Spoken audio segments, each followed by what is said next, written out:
Right. So today I'm going to talk about networking and, kind of what it is, what it's not, why you should do it, why you should not do it, and how it's a ton easier than a lot of people make it seem to be.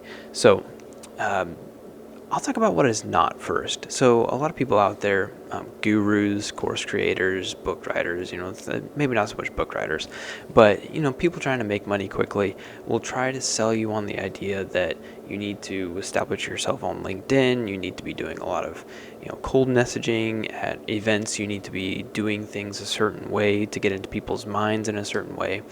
And while that will drive more deals and create a pretty large network of people that know what you do, it's not really the most dependable, and it takes a lot of work. And so there is a more natural way to build a good network. So I would call that kind of a network that I just described a network.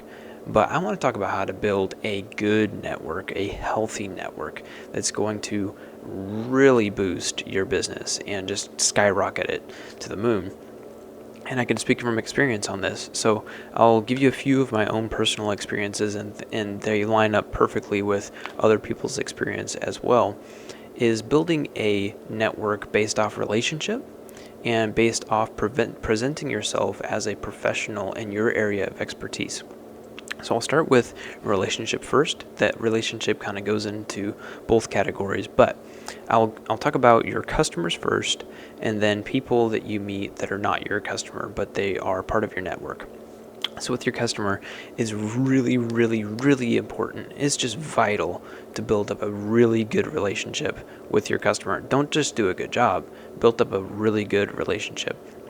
The best way to do that is just to communicate frequently, communicate often, daily, depending on what you do, because most people aren't good at that. And so if you have a business owner or a client that that their experience is that people just don't communicate, and it's very frustrating. And so when you come in and you just communicate a lot, it's going to massively boost your relationship with that client. When you come across things where maybe they overpaid you for something accidentally and you return some of the money, things like that, you just do the right thing in every situation that you come across, especially with your first clients, and you're going to build up a good, solid reputation with them. This does several things. For one, it's possible that they will just talk about your business, about your service or your products to other people without you even asking. The second thing is, when you do ask, it's going to, the way is already paved for them to say, yes, let me give you this person's number, or yes, let's hop in a meeting together with this other guy that I know. And so the personal story that I'll tell you for this, I have lots of different customers, but one of them is a copywriting customer. So I'm a professional copywriter, and I started out late last year doing some SEO blogging for one of my customers. I found him on Upwork. It was just $50 a blog, not very much money, but I did a very, very good job for him. I did a very good job, better than anybody else that he had before. And on top of that, I built up a very good relationship with him. So I was communicating often. I was making sure that if he threw me something last minute, I knew that he normally wouldn't do that. But if he threw something to me last minute, I didn't, kind of sit back and say, no, it's the weekend. No, I pumped it out. Just did a really good job for him. Built up a solid relationship through lots of communication and openness and clarifying things, making sure I was getting everything just right, so that his work that he presented, the work that I did that basically white labeled for him, he could present it to his clients, and it performed very well.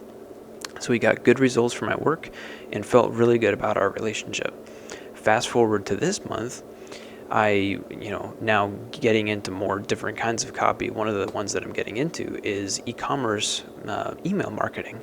And so I noticed that one of the e-commerce brands that I was writing blogs for didn't have any kind of emailing. And I was like, oh, well, this is money left on the table. Shot him an email.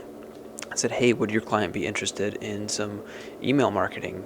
There's really money left on the table, and he was very excited. We hopped on a call. He said, absolutely. I also want you to do it for my own personal brand and another e-commerce brand that I know of. And so I got 3 new opportunities from one call just because I had a really good reputation with him and did a very good job. Very good relationship plus very good job is a high reputation, is very valuable, way more valuable than 1,000 DMs to people you don't know on LinkedIn. So, hey, that's a good line. You should use that. That's one example of building up a good relationship with your customers and how valuable that is, and that it really boosts your healthy network. And so the other type of person is not your customer. There's someone that you meet out and about. And the most important thing to keep in mind with these people is to establish yourself as an expert or a person of authority in your area of expertise. So this could be someone, I'll give an example. Somebody reached out to me on LinkedIn and wanted to help me grow my MSP. Well, I don't have an MSP. I'm just listed as a CMO on a few different MSPs. So we got on the call. I was like, hey, I would like to know how to grow an MSP if you know more than I do. But we really found out we kind of do the same thing. And so, just kind of saved each other's, numbers. And I talked a lot about copywriting in that call because he has some expertise in some areas. I had some expertise in other areas, and we talked about those things. And so didn't hear from him for several months, didn't really expect to, but out of the blue, he just messaged me on LinkedIn one day and said, hey, I've got this MSP client. They have a lot of money, but they really, they're doing some different things now. They really need their site to be redone. The content needs to be updated. The SEO needs to be updated. They need a complete revamp. They're willing to pay a lot for it. So hopped on a call with them and landed a very large deal, because I established myself as someone who knew what they were talking about, someone who presented themselves as a professional. And so I got my foot in the door because of that, but also because of the personal relationship I have with the SEO agency owner. I know someone who's going to do a very good job in this new deal. So he got also another deal out of it. Because he kept a good relationship with me. It does go both ways. And I kept a good relationship with him. So not only because I was seen as a professional in the eyes of somebody who was not one of my customers, but also because I have a good relationship with one of my customers, we landed a very large deal.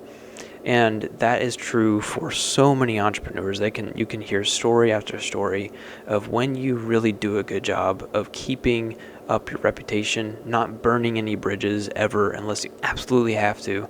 You're going to have many opportunities that you wouldn't have with just, sending a lot of cold messages out or just going to networking events. Those things are not inherently bad, but they're not nearly as impactful as having very good relationships and having a very high reputation in the marketplace. So that's kind of it on networking. I know maybe you were expecting to know some tips on how to go to events and what to do, what not to do. Those things are important to know in different use cases. So that's why I'm not going into all the details of exactly how to do this kind of thing. If you do want to know more about it, the first thing I always recommend is, if you're not already, sign up for Market Fit Lab. It's going to give you a lot of different value. Way more than I could pack into this short video. Is going to be absolutely amazing. But one of the things is it's going to teach you how to talk about what you do in a way that's very persuasive to everybody around you, and definitely builds up that authority aspect in other people's minds. The second thing you should do is book some calls with some mentors on the mentor deck. There's myself, there's a lot of other people that can really help you hone your messaging to other people and the way that you talk to other people, depending on what you do, because it's going to be different for everybody. So I hope that you're having a fantastic day so far, and I wish you luck on your entrepreneurial journey, and I hope to see you on some calls. Have a good day.